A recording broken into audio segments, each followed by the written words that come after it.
Hey everybody, I'm Jackie, and I want to talk today about how to design the right exercise program for you. So oftentimes I'll get clients coming in who have not exercised in a very long time or ever at all. And it can be a little overwhelming for them to know how to program design, how to know like how many days a week to work out. Should they be doing cardio? What kind of cardio? Should they be lifting weights? Like there's so much that you could get into with it. And so I'm going to talk today about kind of overall benefits of exercise, cardiovascular and resistance training. I'm going to talk about what CDC guidelines are, and then I'm going to talk about kind of my personal exercise philosophy, which is a little bit more just a movement-oriented philosophy, and I think a little bit less overwhelming than a lot of people make it out to be. So let's get into it.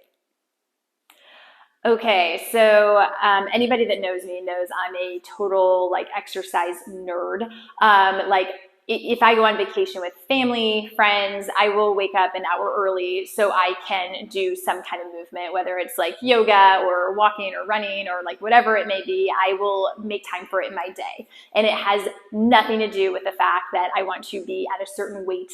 It has nothing to do with punishment for the yummy foods that I'm eating on vacation. Those are actually kind of like unhealthy attitudes toward exercise, because I think personally it takes away from all the amazing benefits that you can get from exercise. So I want to talk first about what those benefits are, because it really is amazing. Like if you could do anything for the rest of your life to help with longevity, like the ability to age in a way that you can still do all of your day-to-day activities without pain, exercise would be it. So to start with, the mental health benefits are amazing. Your body releases all sorts of positive, feel-good chemicals. I mean, you've all heard of like the endorphin release that you get when you exercise. Like it's 100% real. When people exercise, anxiety rates go down. It's a really healthy coping mechanism for stress. And as well as it really helps you focus a lot more clearly. So like the days that I don't get in very much physical activity, I'm so sluggish. I'm sure you felt that afternoon office slump where you're just kind of sitting in the chair after lunch, you're getting really tired, it's really hard to focus. I guarantee you go on a 10-minute power walk, you're gonna be able to sit down, knock out everything that you were trying to get done that you just could not focus on doing. It's unbelievable how much it helps you have the motivation and the focus to finish your tasks. So number one, mental health. Number two, it prevents all sorts of diseases. The number 1 and 2 killers in the US are heart disease and strokes. And exercise is one of the best things you can do for your cardiovascular health to prevent those diseases. Another thing it helps prevent is type 2 diabetes. It helps to, I've talked about this in past videos, but it helps to keep your insulin production down and to bring your blood sugar down so that your body does not have these highs and lows with your insulin release, which can eventually lead to type 2 diabetes down the road. It can prevent all types of sorts of cancers. It prevents like breast cancer, stomach cancer, colon cancer, like the list goes on and on. Also for like long-term diseases that people are like chronic diseases people suffer from, like arthritis is one of them.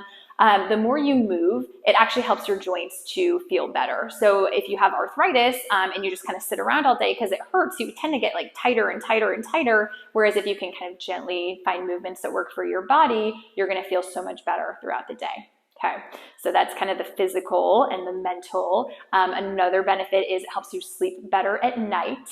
And then another benefit is that it helps you to really basically keep your body in balance. And so you think about day to day, we have all these activities that we do that are repetitive movement patterns. And so a lot of times people will like sit at a desk all day and their hip flexors get very, very tight because that muscle is shortened. Then they go to stand up and then, oh, my hips are so tight. Now my back is tight. Everything's connected. So if something gets tight, it starts to pull in other areas. Like 70% of adults in the US will have low back pain at some point in their lives. And exercise is one of those things. You strengthen your core, you get a little more mobile, a little bit more loose, you can be a lot more balanced, and it helps prevent a lot of these injuries and aches and pains down the road. For seniors, balance is a huge deal, and exercise will help you with your balance. It will help you to be able to do your activities throughout the day more functionally with less chance of injury.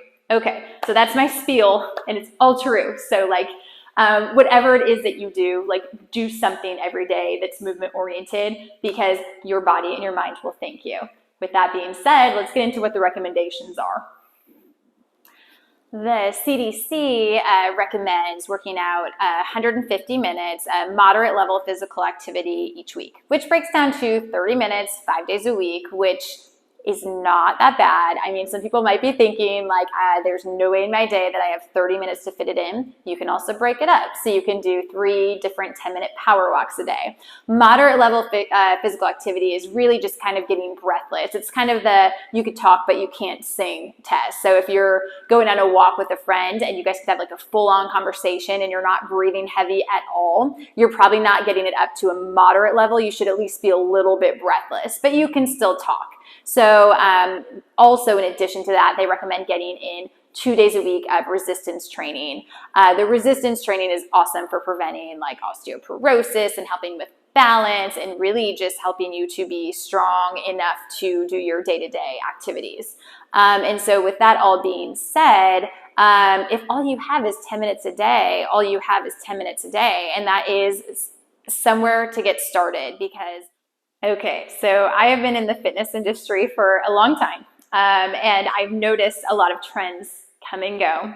I have also noticed what some really common attitudes are toward fitness and exercise. And one of my biggest beefs with our perspective on exercise, especially in the US, is that we think of it as this all or nothing thing. Where you either are going to do it and you're going to do it for an hour at a time, at least 3 days a week, or it's not worth doing at all.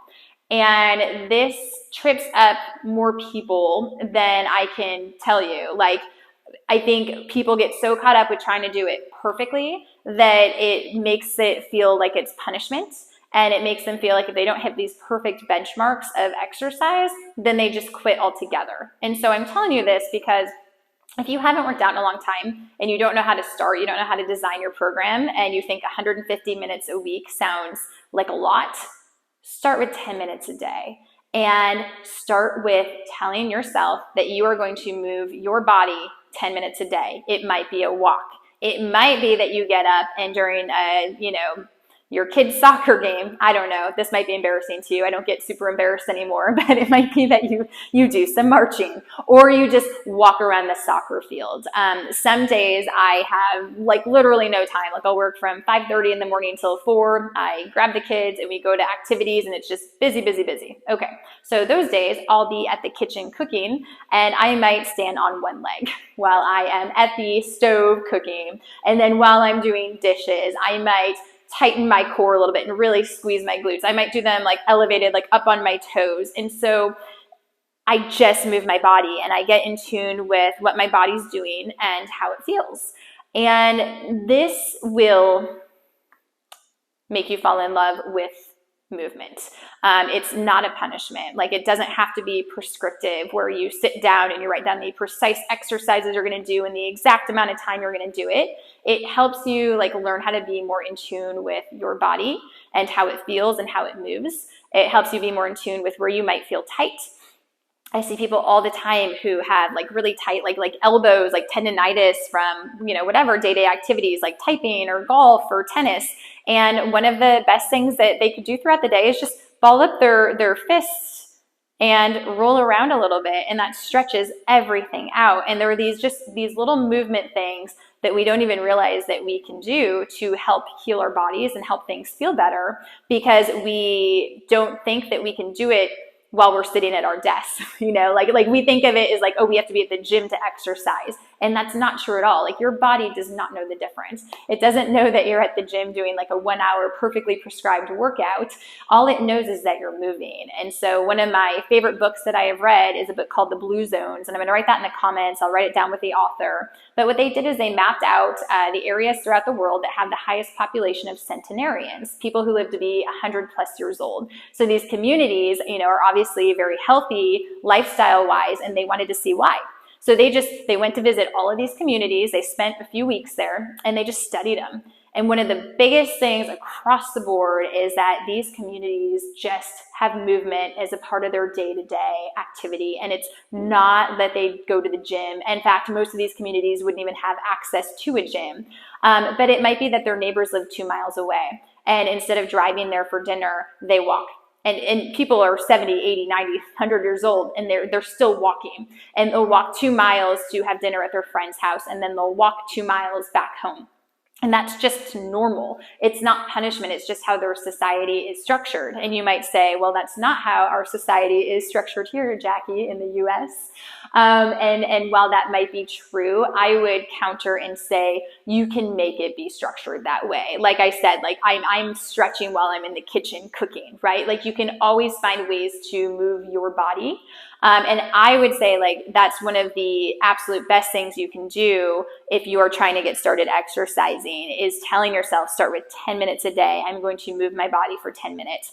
Work your way up to 20 minutes. And once you get there, you can really start to play around with, like I have a couple of beginner level resistance training programs on my YouTube channel here, and you can play around with going on there. And a couple of days a week, you can start doing those resistance training programs. And then the days in between, you can stick with your stretching or your walking. And so like, well, yes, the CDC has this like kind of perfectly mapped out. If you can hit this 150 minutes, if you can do 2 days a week of resistance training, that's ideal. Like that's all awesome.